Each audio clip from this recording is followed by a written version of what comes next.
Welcome to the Juggling Mind and Money podcast with Steve Rowe and Jessica Schlupp-Taylor. Steve Rowe is the founder of Lucent Financial Planning and an award-winning independent financial planner. He helps you to use your money and have a great life. Jess Schlupp-Taylor is a psychologist supporting people through change, challenges, and forks in the road of life. Together, they will help unblock the sludge in your mind, stopping you from achieving financial and psychological happiness.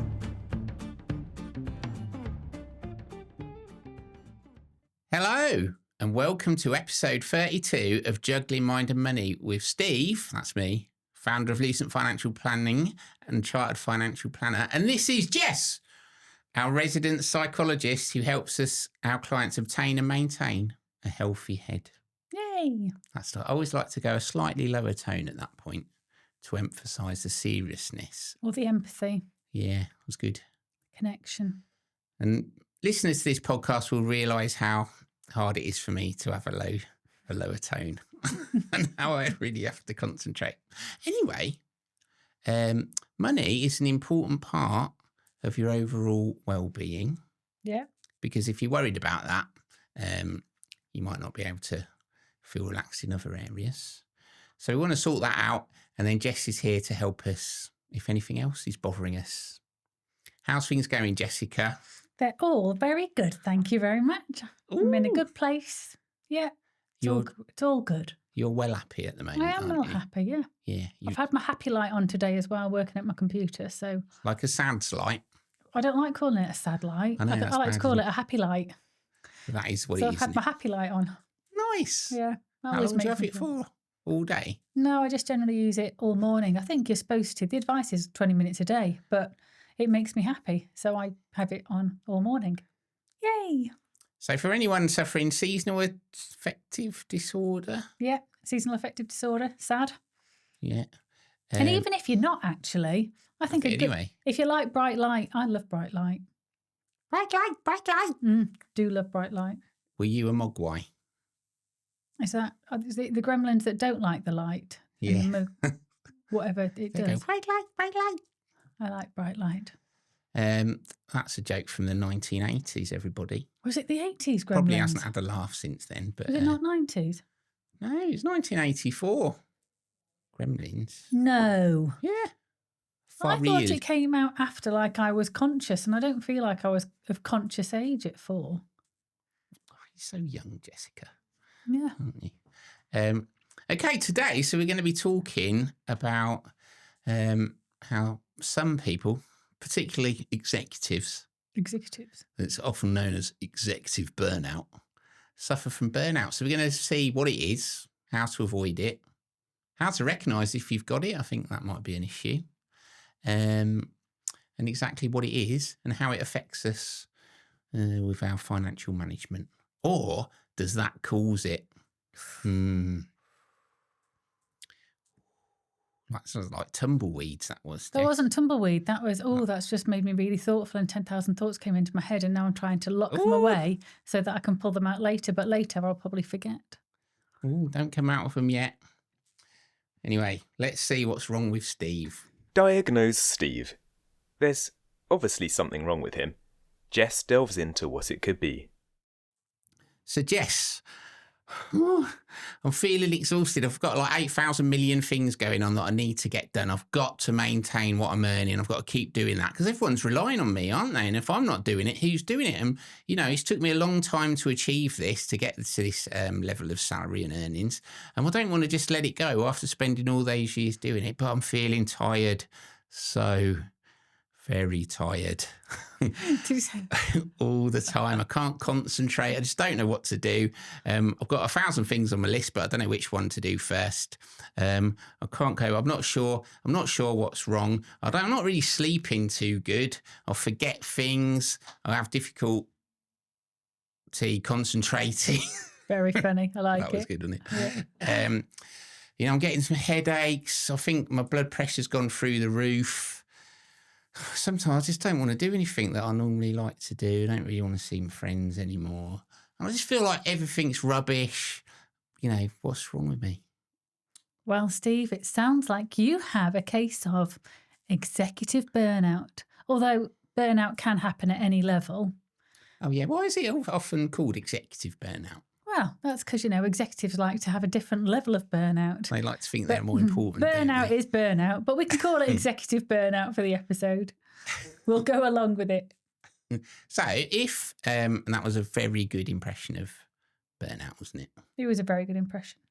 If someone came to see you about burnout, Yep. and they were acting like that, what would you say? What would you ask them? We'd look at some of the pillars of health and well-being performance. Things like your sleeping, your eating habits, your coping mechanisms, your social life, all those different things, and see how you are performing against them. There's a lot of similarities with depression sometimes, that not wanting to get out of bed, not wanting to do anything, really unmotivated. It depends at what stage of burnout. You can be on the precipice. So I love the difference between stretched and stressed. And I think a lot of people use the word stress far too easily these days, when actually it's stretch. And the difference is when the turning point is when your productivity starts falling off. So when your productivity drops, when your sleep significantly drops, when your coping mechanisms significantly drop, that's when you fall into the stressed bit. Now, ideally, you would recognise those change in behaviours, the change in thought, the change in habits, and you'd be able to go, oh, you know what, actually, I'm feeling really stressed at the minute. Yeah. What I need to do is pull it back, and I need to make sure that I'm practicing my self-care. I've got time out. I'm making time to be able to relax. I'm getting good sleep. Perhaps reduce my alcohol intake. Keep an eye on the amount of caffeine and not use caffeine to fuel me. Make sure that I'm getting enough of a social life, but not using social life so that it drains my battery more. Exercise and things like that. So you pull it back. But burnout is when you've gone through stretch, you've gone to stress, and then you're literally on the precipice of you collapse and you can't really function any longer. So it's important to stretch yourself, isn't it? And yeah. So that's how you get growth. Yeah, having deadlines, being challenged, going outside of your comfort zone, all those can feel slightly uncomfortable. And yes, you might have the odd night where you lie awake thinking about the meeting the next day or planning something. But overall, your performance and your productivity will stay well, and your well-being will also be at a high level. You'll still be doing really well. There might be a couple of little blips, but generally you will be getting better and better. Work will be getting better and better, and you can fit all the well-being aspects in and around it and feeling generally quite positive. And for most people, that feels good, doesn't it? That they're achieving certain things. Absolutely. I think people that want to be stretched, there are a segment of the population, the steady Eddies, your name doesn't have to be Ed, that every team needs a good steady Eddie, the reliable person, don't necessarily want to go flying in their career, but they will crack on and do, and they will come in, day out, and they will perform to a decent standard. They generally don't feel the stress too much unless there's a specific time of change and they're not supported through it. But the execs will definitely feel the stress and the burnout because they're used to performing at a very high level of stretch. Yeah. And it can be that the job doesn't necessarily change, but something in your personal life might change, whether that be a baby comes into the household, even a puppy comes into the household, perhaps you move house, perhaps there's something that adds to your finances, perhaps you suddenly employ some more people, and then the pressure of making sure that you've got enough for the salaries and everything else, that can be enough to change it from stretched to stressed. And if you stay in that stress zone for too long without making changes, that's when you fall off your cliff, your performance will shoot down and you experience burnout. And that's when you'll need to take some time out or be bailed out. Ooh, be bailed out. God, you might have done something really bad then. Well, it's more that, somebody might need to cover your job, bailed out in terms of, very much helping to get you back on your feet again. So for myself, I find that I can cope with stress at work and I can cope with stress at home, but not both at the same time. And that's when mental health issues generally come to the fore. That's the same for most There's people. no respite. Well, yeah, because if it's bad at home but work is great, or work is an escapism, then you get to work and you can have that downtime, and your brain gets to not be worrying about all the other stuff and focuses on things that really allows it to thrive, and vice versa. If work's really difficult but home life is great, that gives you escapism from that. You can park the work life and crack on and enjoy the personal life, and that allows you to be able to cope. But when the two marry up, quite often that's when the turning point can be. When you break. It can, yeah, absolutely can be. So I see this quite a lot with our clients. Some of them got very important jobs or business owners. Yeah. And I think when they're stretched, they're fine. Yeah. When it turns to stress, it's like a vicious circle, because then they're achieving less. Yes. And then they start blaming themselves, and it goes round. They stop taking the breaks. So a lot of people go into stress and then the performance drops.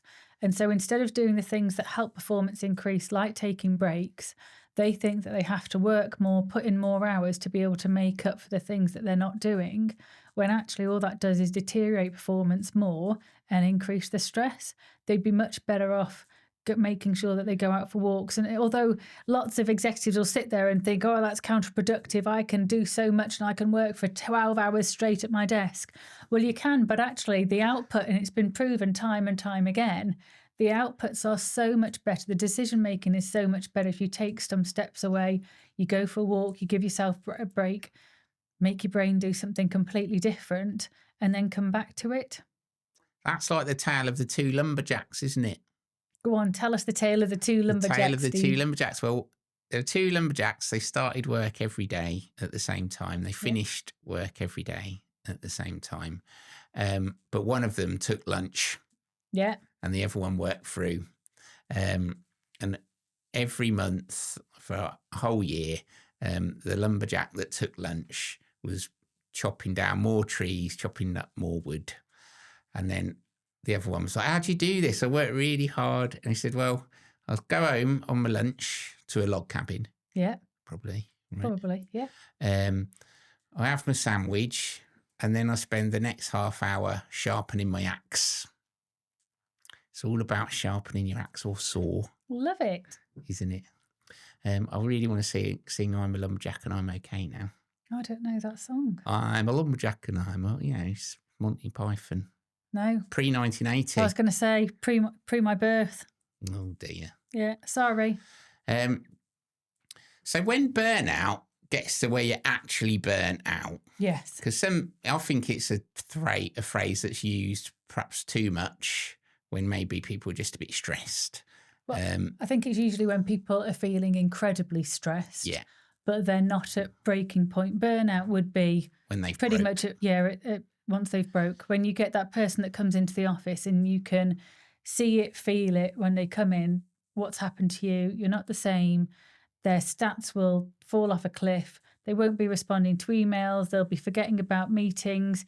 If they do turn up, it won't be in the same format. They'll be not productive. Less cheery, yeah. Yeah, and they'll be generally really quite negative. So whether you're talking about new projects or new ideas, it will all quite often seem quite pessimistic because it just feels so much. So this does take a long time to get out of, doesn't it? I think. Once you've reached that full stage where you are truly burnt out. The further deeper you are in, the longer it takes to get out. I think it's also a case of trying to break some of those mindsets that people have around taking breaks and recognising that being stressed does not happen. It happens to everybody. It's not for weak people. You can be as strong as you like and as capable as you like and resilient as you like. But at some point, if you do not allow yourself the right work-life balance and the right balance between well-being and work and socials and food and diet and sleep and caffeine and alcohol and all those different things that you have to take into consideration, at some point, everyone's got a breaking point. And yeah, yours might be significantly higher than others, but everyone has a breaking point. Yeah. So you've got to know yourself, really, haven't you? What sort of markers you might get. Yeah, that's a really good point. And this is why probably executives aren't so great is because their level is so high, they probably haven't reached it as many times as other people.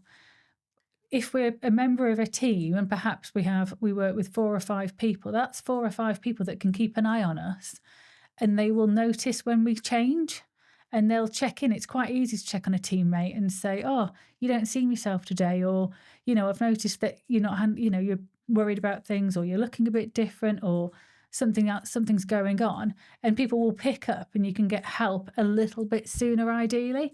But if the executive level, there's no one really that checks in on them.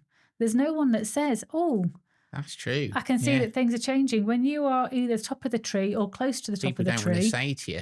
Well, they just assume that you're fine, and you normally are incredibly good at putting on that power capable mask and face. Yeah. And so people don't see it, and then underneath, it's just, oh God, and you collapse behind the scenes. So burnout then happens. Help me. Yeah. Help. But there's no one really. I think a lot of Listening. people feel at that level. There's no one really to ask help of. Yeah, and I think at that level also, because they're so competitive maybe, and that's what's got them there, don't want to admit it. Yeah, I think, again, it's the mindset that they view it as a weakness, when actually it's not. Having that self-awareness and knowing when your tipping point is being able to pull yourself back and then be able to carry on performing at a high level. If you don't have that self-awareness, you will fall off a cliff and your performance will drop, and it might drop to the extent that you're not as great as you were, but it could drop hugely to the point that you can't get out of bed and you do come down with a good bout of depression. Oh. No fun. Seek help sooner is key. Admit it. Yeah. It's not weak. It's fine. I'm struggling a bit. How can I get some help? Yeah. Whatever help that might come in, Yeah. And it could be that you need an extra member of staff. I think it's identifying where in the workplace, home life, that's affecting you most, and being able to put a plan of action into place. And either you can do that by yourself, but ideally you'd have someone to support you through that. Tell you where I'm burnt out. Where? Messages. Well, there's so many platforms now that you get a message through. Oh, I know. Where do I get, like, LinkedIn, WhatsApp, text, phone, email? Yeah, and that's why I think setting expectations is really important when it comes to being executive, is having rules in place that people shouldn't expect an instant response. It happens a lot now because of technology, because of, as the human race, we are wanting immediate gratification sooner and sooner and sooner. Yeah. I know lots of people at executive level where the board asks the question, or a member of the board asks a question, and they're expected to get it and report on it and find them the answers then and there. It's really pressurised, as opposed to saying, you know what, mate, it's 10 o'clock at night. I'll pick that up after I've finished my board meeting or whatever it is that I've got tomorrow morning, and I'll come back to you in a week. Or why do you need to know that now? Yeah. Can we just hold off? Just don't bother. Doesn't make you the best CEO to be on it. Actually, to be able to say and lead by example to the people that are also following you. It's okay to be able to say, actually, I switched off my computer at 8 o'clock or at 6 o'clock or whatever it is. I'm off to play paddle or golf or literally pickleball or everyone netball in the or office whatever it is. has just left to play paddle. They've all just gone It's to an play obsession. Paddle. It is. It's sweeping the land. Our local driving range, golf driving range, is installing paddle courts. Are they? Yeah. In Four Ashes? That Yeah. one? No way. Yeah. Obviously, this that has we just nothing to do name with dropped. executive burnout. Four Ashes, you can sponsor us. Has nothing to do with burnout, but it's important to put it on. Get it out there. I've played paddle twice. Is that all? Yeah, against people in the office, half my age. And you've won. 100% record. Yeah. And they're saying there's a narrative going around the office now that I'm really good, which I'm terrible. But to be fair, you have it's got the facts. wingspan of an albatross. Well, I do say I'm the octopus. You can't beat the octopus. Yeah, you probably do have the wingspan of a paddle court. You do have an advantage there. Yeah. And you do height. There's no one else tall in the office, is there? No, but like it's a disadvantage with, being 18 stone in the turning circle of an oil tanker. Oh, I watched Gladiators at the weekend. Hammer is 19 stone. He chased somebody down. He didn't win, but he shifted for a 19, 18 stone All person. right, well, I'm not that person. Well, clearly you are on a paddle court, a force to be reckoned with. Yeah. So everyone, to Joe and Jamie in particular, 2-0. Now, moving on. So I'm in a fortunate position. I get to meet people, and they do open up to me after a little bit of nudging in meetings, because I can tell when they're different, like you said earlier, when they're distracted, or a couple of people just sort of staring quite blankly, and you can tell that their mind's just frazzled by what's been going on at work. Few people bursting into tears because it's just all getting on top of them. Yeah. And they haven't been able to talk about it. And these are really successful people, but you do create a safe atmosphere for them and a safe place for them to be able to say, oh, you know what, yeah. And you will be one of the very few people that do check in with them and say, how are you? Actually, I can tell that you're not your usual self. What's going on? Talk to me about it. And there's not many people that execs do have to be, or business owners, to check in with. Yeah. It's sad, really, isn't it? That people don't feel they can open up. They have to maintain a facade and go, hey, I need some help, just like you need some help sometimes. Yeah, absolutely. Okay, so we're going to take a quick break now, and then we're going to come back and look at some of the things, how financial pressures can cause these feelings of burnout, perhaps how we can remedy them. We like remedy. We'll have a remedy. Yeah. All right. One moment, please. Steve and Jess would be really grateful if you'd leave them a review on wherever you listen to your podcasts. If they run a star system, please give Juggling Mind and Money more stars than the Milky Way. Okay, so that was about reviews. We'd love it if you gave us a review on our podcast and we could read it out. Yep. We've had a lot of reviews on Spotify, actually, all 5 stars, but you can't type anything on there. Oh. So you can't read it out. You can just go 5 stars. 5 stars from Panda Bear. 5 stars from Wonder Woman 05. Yeah, that's it.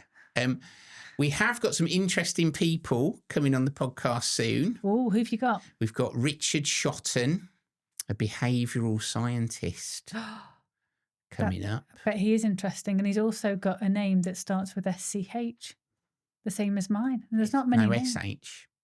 Shotton. Is it not? Not Germanic. SH. Oh, sorry. Oh, I got all excited then about another fellow SCH person. You do have a great name. Greatness exudes from you, I'd say. From your name to your spectacles. Go on YouTube, ladies and gentlemen.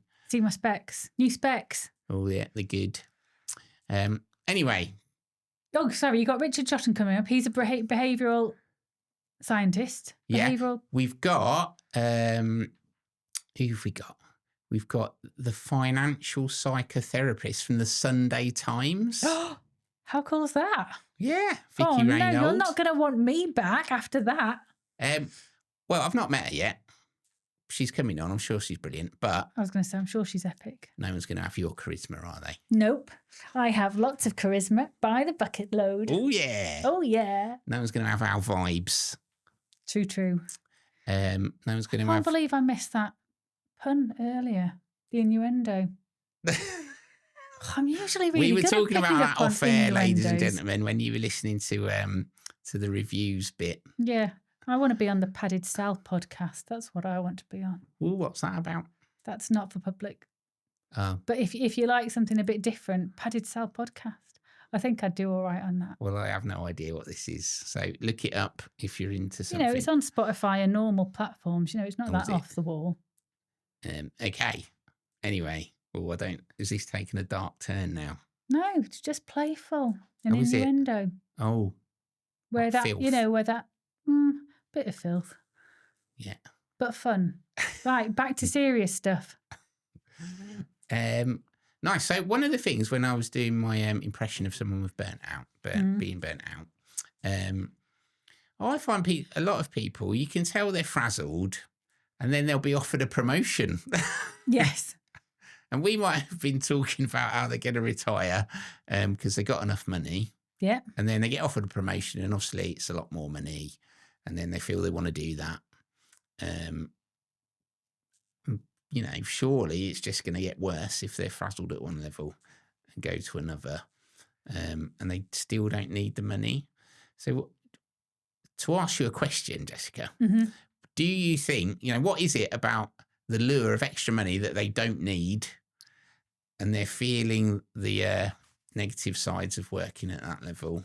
What is it that makes it attractive? I think the mistake is assuming that it's about the money. I don't think it necessarily is about the money. So it's digging a bit deeper into why somebody wants to take that promotion. Is it for financial reasons, in which case it's not required? Or is it because they want to continue their career, or they feel like they haven't reached the pinnacle of their career yet? Or, perhaps they have been working all their life up to that point, and it would be really hard to turn that down. Or it could also be that as you go up a level, they perceive that the person above them, and quite a lot of people do this, is they perceive that their manager, actually, they don't do that much. Okay. How many times have you heard that? Yeah. Whereas the truth is the manager or the leader is sifting through a huge amount of things and only passing a certain amount down, but they'll be doing a lot of swanning or ducking where they're looking very smooth and serene on top, but underneath absolutely going hell for leather. Yeah. So sometimes the promotion, but it's worth asking the question of what is it about it that makes you want to say yes to this? Like the intellectual challenge or the status or... Exactly. And getting to the bottom of that. And is that really important versus what does that mean in terms of your health? But if somebody is incredibly stressed and on the verge of burnout, you would have to then, or I would then create a plan with them if they really wanted that promotion about how they were going to be able to control the stress and the challenges and stepping up with their well-being and making sure that they thrive in that position from a point of view of performance, but also thrive in that position from a point of view of their own well-being, and their family and their social life and everything else thrives as well. Because no point in having a one-dimensional life. Tell us about that then, how you'd go about making that plan. Is it putting in place clear boundaries? What is it? That's a big part of it. So there's obviously setting boundaries, and that's boundaries up and down. Why did you go, ooh, because I went clear boundaries? Was that a good point? Yeah, it was a very good point. Like no padded cell podcast. Is that a boundary? They have very clear boundaries too. I don't have boundaries. Yeah.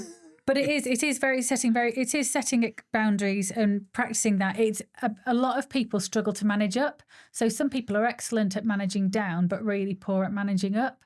So that's something that you'd very much have to work on. You'd also have to work on them being self-aware and making sure that they have the ability and they have coping mechanisms to be able to cope with pressure. So rather than perhaps turning to, I don't know, a drink at the end of the night to make themselves feel better, making sure that we're putting in the right coping mechanisms that really help.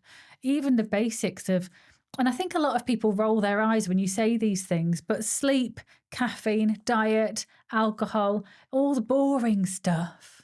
Actually, if you can get those right, that makes you a lot more resilient, and that makes you have a lot more grit and be able to cope with so much more if you have those pillars incredibly strongly.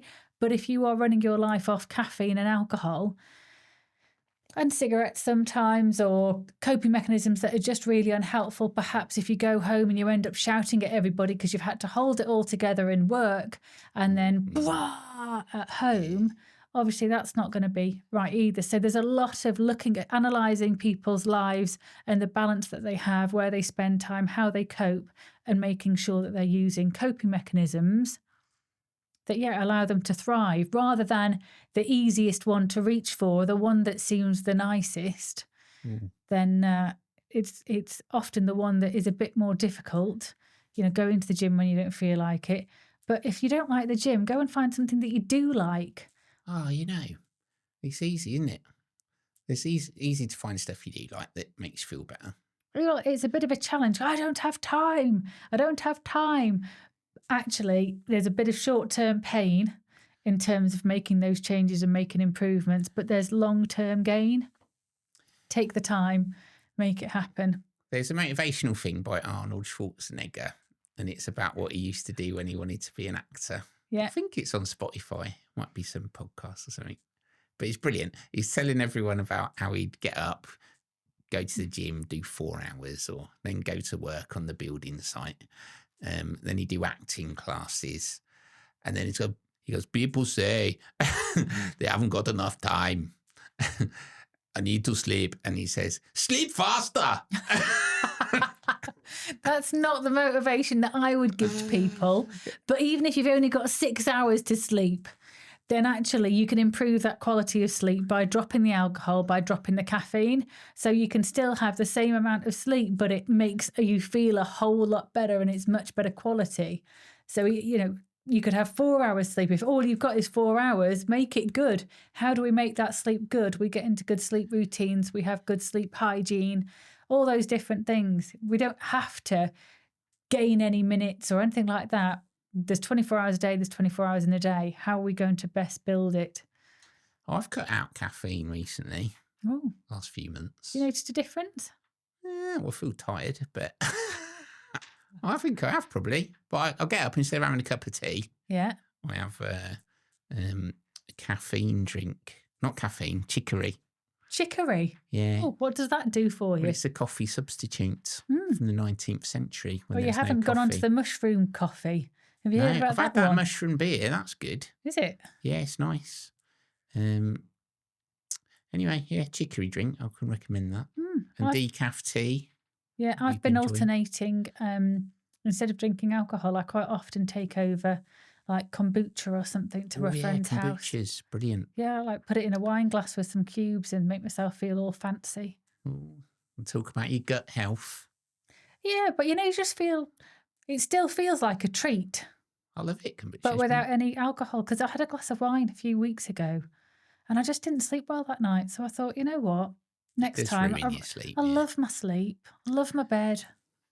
I don't want things to get in the way of that. But it's important so you can still reach for some things, can't you? Because just before we started this, we're nibbling on chocolate bars. Oh, yes. Oh, I love chocolate. I love it. I do love chocolate. It makes me feel so good. I do love chocolate. All in moderation, though. Hey, Body Tracks, the thing at the gym has said that I am extra muscly. Yeah. Yeah. Have you slept faster? Arnold Schwarzenegger. Yeah. It's like perhaps that 30 minutes in the gym twice a week's really paying off. For those not watching on YouTube, I can tell you Jess is ripped. I am quite. You were flexing earlier, I am weren't you? quite ripped. You are. So Body Tracks isn't far off, but perhaps I've got a lot more in common with Arnold Schwarzenegger than I thought. You have. Okay, so on the one hand, people trying to maintain a level of earnings that they've had, and it's become a point of pride, really. Perhaps which is a bit silly, really, I think. But and they want to keep on doing that. On the other side of that, financially, they might be in a bit of trouble. Yes, absolutely. Or they've got a high living lifestyle. They like a handbag. See, that's a really good point. I think a lot of people look at people that earn a lot of money and think that they must have no financial worries because they earn so much.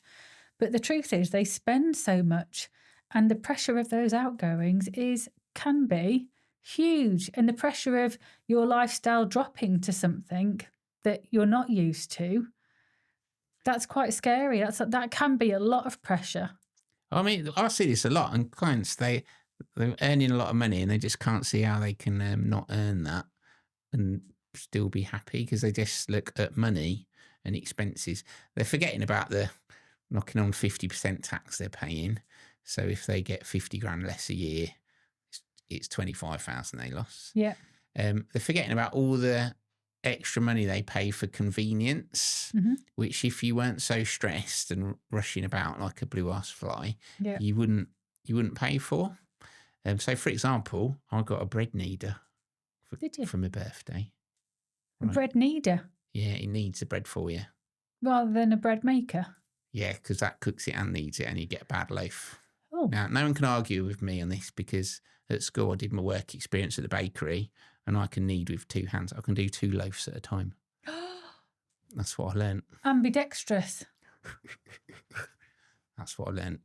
That's in quite work cool. experience. Yeah, but obviously it's knackering, so I bought one that does it for me. Well, you could have classed it as exercise. Double whammy.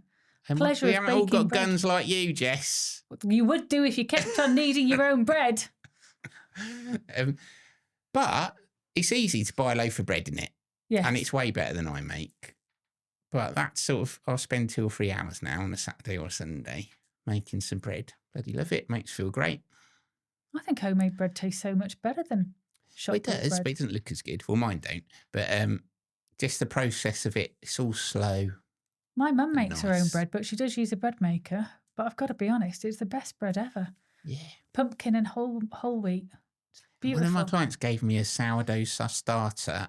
Oh, you know, like the one mothers. of those mothers. Yeah, on Friday, and it's 12 years old. Wow. I know, so I've been fermenting that over the weekend. Don't you find that amazing that 12-year-old thing has given birth to so many other little breads and yeasts? You know, don't you just worry though? It'd be like that film from the 50s, The Blob. Oh, I do. very exciting. Or they're going to trace cancer back or something to the mother of one sourdough in 100 years' time. Can you imagine? Well, yeah. That would mother's be the cause horrendous. of all of us being connected or a particular mutation.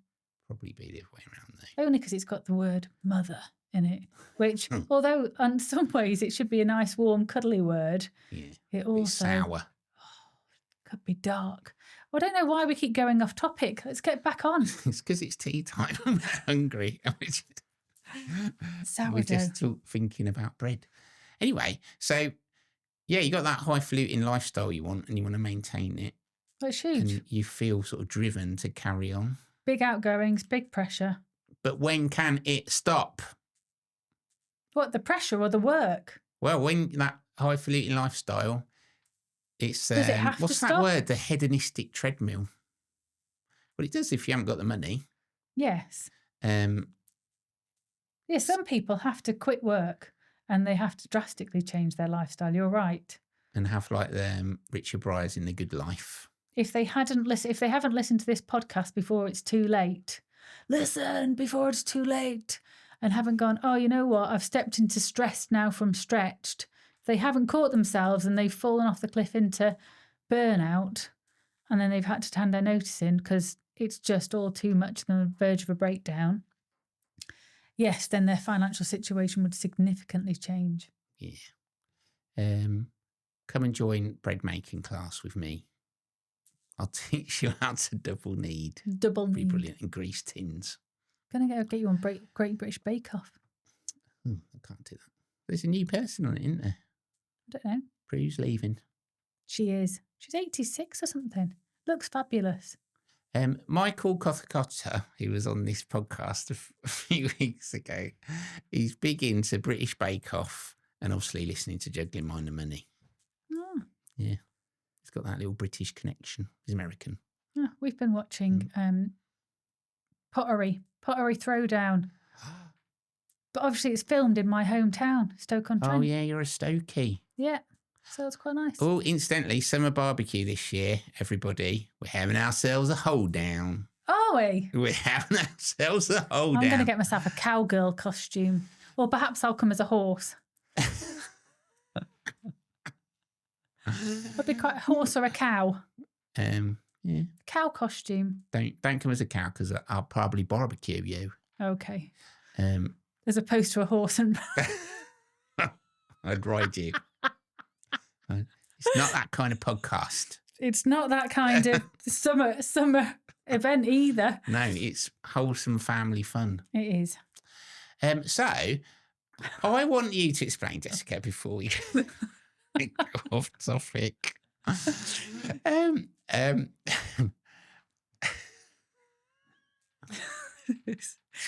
Focus, Steve. Otherwise, we're going to have to edit out the laughter. So some people, they feel they have this constant need to increase what they're earning and what they're worth. Yeah. You know, from Elon Musk to other people like that.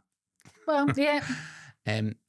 Sometimes it's the whole how you've been brought up as a child and parents never being satisfied. And so therefore you always have to aim higher because of it. But, you know, could be lots of reasons. Yeah. How could practicing gratitude help with that? Could it help? Or is it a load of baloney? It's not a load of baloney. There's lots and lots of evidence that suggests that practicing gratitude, whether that be having a gratitude journal or just saying out loud, things that you are grateful for. What's a gratitude journal? You write things that you're grateful for. Yeah, I'm grateful for. And you can write things in it every day or every couple of days. And then you get to look back perhaps when you're having a downtime and thinking, oh, life's awful or this or that or the other. And you've got pages and pages of things that you're grateful for. Yeah. I'm a bit weird. I go, when I walk the dogs, especially when I'm in the woods, I put a hand on a tree and I'll say to the tree, I'm grateful for you. I'm grateful that you've given all the bugs and the wildlife the home. I'm grateful that the sun shines and you grow and you have this amazing ability to change it. Oh, I love, I am a bit weird like that, but I do have those conversations. And I'm walking home. Yeah. I do hug a tree. Do you hug a tree? And I like to put my hand on it. I don't necessarily hug it because I don't want my face near it, just in case some of those bugs that it keeps alive could go near me. But a hand, and I try to send across the positive energy. Yeah, I feel you can feel the energy within it. Well, I don't care whether it's true or not, but it makes me feel better. And I talk to my plants as well. For everyone who's just tuned in, maybe this is your first Juggling Mind and Money podcast. And please be know we are hard-nosed financial. This is when we suddenly realised that we haven't got one of the guests on. Jess is back. Yeah. It's practicing gratitude. That can work, can't it? Yeah. So we have covered this off in lots of other episodes ages ago, which is about being content. So there is nothing wrong with striving for more. There's nothing wrong with striving for improvement. And I'll never get in anyone's way if that's what they want to do. But that shouldn't stop you from being happy with what you've got now. It shouldn't stop you from being grateful for what you've got now. You can embrace the now while still wanting more money or a bigger career or a different job role. That's okay, but you should still be able to put your 2 feet on the ground and say, you know what, life's all right. It's good that, because then you think, whether you do or you don't do whatever you're setting out to achieve. Yeah. Doesn't really matter. Give it your best shot. Yeah. But that whole enjoy the journey, which I know is a bit like a vomit cup now, but there's nothing wrong with your journey going up and up and upwards in a trajectory. There is something very wrong if you do not take time at each place to be able to enjoy what you've got. As Ferris Bueller said, if you don't stop and take a look around once in a while, you could miss it. You do miss it, yeah. Boing, boing. That's what he said. It's on Netflix at the moment. Watch it again.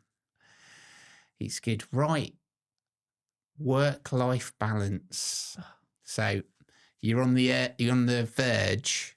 I thought you were going to say you're on the edge. And I was going to say, of glory, I'm coming all together with you. I don't know what the words are. No, neither do I. It's Lady Gaga, but okay. Is it? Yeah. I like Lady Gaga. So you're on the verge of getting burnout. You've gone from stretched to stressed. Yeah. You're struggling. And you've been hanging out in stress for a bit too long. Yeah. Where it's just constant. Yeah. Work-life balance. Yeah. What does that mean? It's quite trendy, isn't it? Quite a trendy thing to say. I think, it can be an overused term. It's different for different people. And that's the key thing here, is that we started this episode by saying executive burnout. So I'll go back to it. Executives quite often can work longer hours and perform at a higher rate for longer than most of us. That does not mean that it's sustainable long term, but it is possible. So their work-life balance might look very different compared to somebody else's. So please don't compare your work-life balance with other people's. What you have to do is look at your own work-life balance, recognise the difference between family, social, spiritual, all those different areas outside of work, and make sure that you're having your needs met. Yeah.